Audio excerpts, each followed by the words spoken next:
Hi friends, എല്ലാവർക്കും സുഖമാണല്ലോ. ഇന്ന് ഞാൻ വന്നിരിക്കുന്ന ഒരു അടിപൊളി ഉണക്കമീൻ അച്ചാറിൻ്റെ റെസിപ്പിയുമായിട്ടാണ്.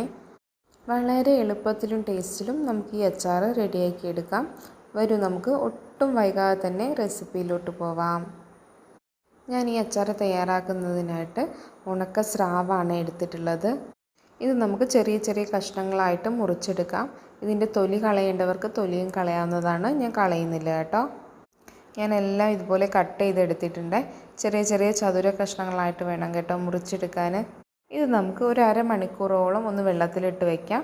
ഇതിൽ ഓവറായിട്ടുള്ള ഉപ്പൊക്കെ ഒന്ന് പോകാൻ വേണ്ടിയിട്ടാണ് അങ്ങനെ ചെയ്യുന്നത്.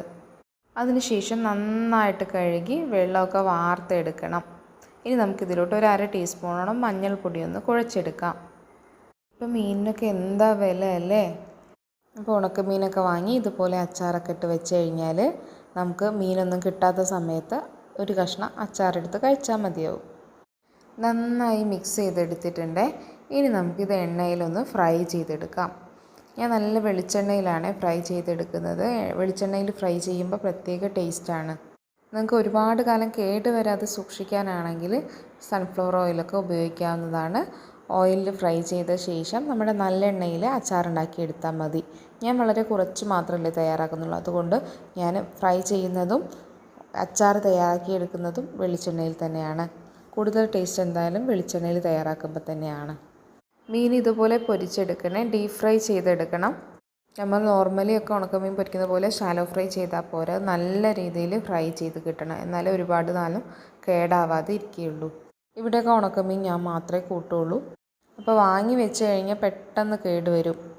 അപ്പോൾ ഇതുപോലത്തെ അച്ചാറുണ്ടാക്കി വെച്ച് കഴിഞ്ഞാൽ ഒരുപാട് കാലം കൂട്ടുകയും ചെയ്യാം. നമുക്ക് മാത്രമായിട്ട് 1-2 പീസ് മാത്രം എടുത്ത് വറുക്കേണ്ട മടി ഉണ്ടാവുകയില്ലല്ലോ. അതുപോലെ ഹോസ്റ്റലേഴ്സിനും വിദേശത്തോട്ട് പോകുന്നവർക്കൊക്കെ കൊടുത്തയക്കാൻ പറ്റിയ നല്ലൊരു അച്ചാറാണ് ഇത്. ഉണക്കമീൻ ഇഷ്ടമാണെങ്കിലും ബാച്ചിലേഴ്സ് റൂമിലും അതുപോലെ ഫ്ലാറ്റിലൊക്കെ മീനൊന്നും ഫ്രൈ ചെയ്യുമ്പോൾ ഭയങ്കര സ്മെല്ല് കാരണം ആരും അതിന് അലോ ചെയ്യാറില്ലല്ലോ. അങ്ങനെയുള്ളവർക്കൊക്കെ ഇതുപോലെ അച്ചാറുണ്ടാക്കി കൊടുത്തയച്ച് കഴിഞ്ഞാൽ ഇഷ്ടത്തിന് കഴിക്കാം. നമുക്ക് 2-3 പ്രാവശ്യമായിട്ട് ബാക്കിയുള്ള മീനെല്ലാം ഫ്രൈ ചെയ്തെടുക്കാവേ. നല്ല രീതിയിൽ ഡീപ്പായിട്ട് ഫ്രൈ ചെയ്ത് കിട്ടണേ, നല്ല ക്രിസ്പി ആയിരിക്കണം. കണ്ടില്ലേ, ഇതുപോലെ ഇളക്കി കൊടുക്കുമ്പോൾ ആ ഒരു സൗണ്ട് വരണേ, എങ്കിലേ നന്നായിട്ട് ഫ്രൈ ആയിട്ട് ഒരുപാട് നാൾ കേടാവാതെ ഇരിക്കുകയുള്ളൂ. ഇങ്ങനെ ഞാൻ എല്ലാ മീനും ഫ്രൈ ചെയ്ത് എടുത്തിട്ടുണ്ട്. ഇനി നമുക്ക് അച്ചാർ ഉണ്ടാക്കാനായിട്ട് തുടങ്ങാം. അതിന് ഇത്ര ഓയിൽ ആവശ്യമില്ലാത്തതുകൊണ്ട് ഞാൻ കുറച്ച് ഓയിലൊന്ന് കോരി മാറ്റുന്നുണ്ട്. ഞാൻ വളരെ കുറച്ച് തയ്യാറാക്കുന്നതുകൊണ്ട് ഓൾറെഡി പറഞ്ഞ പോലെ എണ്ണയിൽ തന്നെയാണ് ഫ്രൈ ചെയ്തെടുക്കുന്നത്. നിങ്ങൾ കൂടിയ അളവിലാണ് തയ്യാറാക്കുന്നതെങ്കിൽ നല്ല എണ്ണയൊക്കെ ഉപയോഗിക്കാം. ഈ എണ്ണയിലോട്ട് ആദ്യം തന്നെ ഒരു അര ടീസ്പൂണോളം കടുകിട്ട് പൊട്ടിച്ചു കൊടുക്കുക. കടുക് ഒന്ന് പൊട്ടി വരുമ്പോൾ 2-3 കുടം വെളുത്തുള്ളി തൊലി കളഞ്ഞെടുത്തതാണ് ചേർത്തിട്ടുള്ളത്. വലിയ വെളുത്തുള്ളി ഒന്ന് നെടുകെ പിളർന്നുകൂടി എടുത്തിട്ടുണ്ട്. ഇനി നന്നായിട്ട് മൂപ്പിച്ചെടുക്കണേ.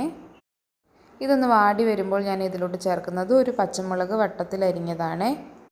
കൂടെ ഒരു ചെറിയ കഷ്ണം ഇഞ്ചി ചെറുതായിട്ട് അരിഞ്ഞൊന്ന് ചതച്ചെടുത്തതും കുറച്ച് വെളുത്തുള്ളി ചെറുതായിട്ട് അരിഞ്ഞ് ചതച്ചതും കൂടി ചേർക്കുന്നുണ്ട്.